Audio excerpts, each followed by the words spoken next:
That's why we want it to be a global cash.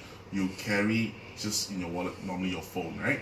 Anywhere you go, even though offline, you're able to pay using a CTO or a CTO enabled card. So the cards, we're basically going to have them in the month of August? Hopefully, if everything goes on plan, because we still need to wait for the banks to approve the design, and also for the network to approve our switch. Okay. Part of our system is this: we have been in this business for a long time. I mean, for payments, and one of the things that we designed is a dynamic CVV. Have you heard about that before?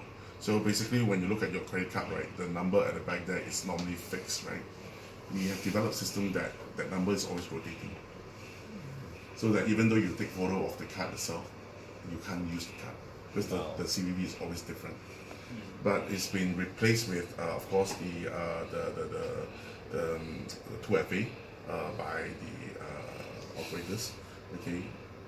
Because the banks want to charge you money, number one, and also they want to get away from being liable for any chargebacks.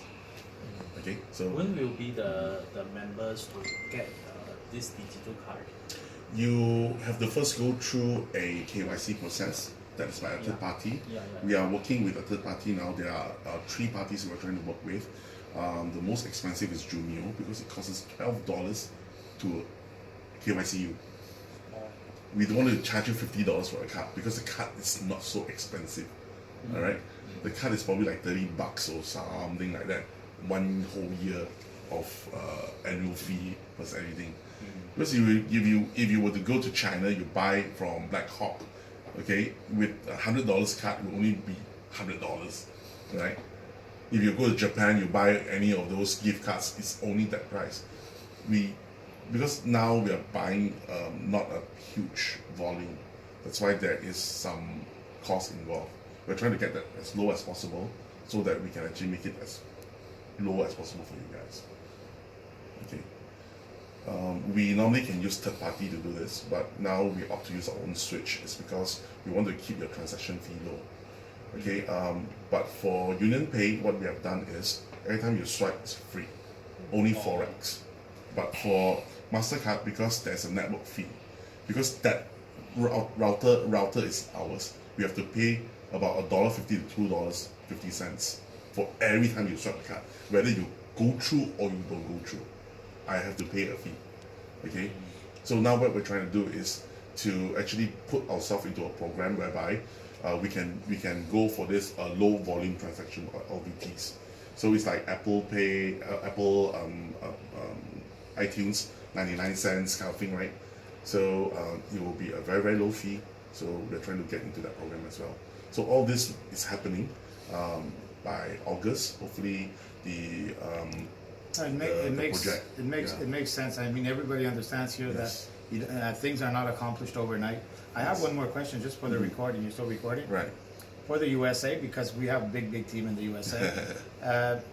What you mentioned there earlier, we're not really in conflict in the US because we're not an exchange. Yeah, we don't actually incorporate any exchange elements in there because US have a ruling that only sophisticated investors are able to invest into ICO projects or STOs and things like that. First, we are not an STO. We are not an ICO project. You can't buy coins from us. No, you can't buy them. You can't buy. So we are not into any of those categories. Okay, so that's one. Yeah. So and second thing is we are incorporated as a asset management company. We are like your private bankers. And what's wonderful is that tomorrow at the launch we're going to have a real office that's going to be announced. Yes. In the near future, a public office where we can see that this is a real office. Yep, real office is in KL. Real and registered. Real address. Real address. Nice place. You can That's so important. look through your app to come and visit us. Okay. We're going to have a number, a serial number, like registered number that people can go and. This card will be your access, right? So that's why we're giving the cards out anyway. Awesome. Right, so Awesome. all things will be there. Where would that be? Do you have any questions, you guys? Q Central, We're going to leave them alone now. Still one more question. Please go ahead. Yeah. KL Central, KL Central. Oh, okay. Q Central, Q Central. The price, what will make the price go up? the members. The members. Yeah. The volume, meaning that you know that you leave your money there. If you don't take your money out, they're going to have more money to trade. So more money goes in the reserves. So the more that the reserve grows, the more that the price goes up in value. If so, with the reserve, if I'm not wrong, we can actually see the reserve soon Yes. too. Is that still true? What happens is, okay, on the CTO price, right? Yeah. You can click on the button. It will show you all the wallets, all the figures, total the circulation of CTO Wow, really? versus the reserve asset amount. Okay, and one more is the withdrawal rate from the users. So that's what. All these three will equate to the price. And so it That means that. means in the wallet we can see that Oh, yeah, of in the course. future. When will it be? Tomorrow. Oh, really? Oh, imagine, no, there's a lot of cool things tomorrow. And what happens is that since we're not taking our money out, they're gonna have more money to trade with, so they're making even more money. So that's what brings them. Can we see on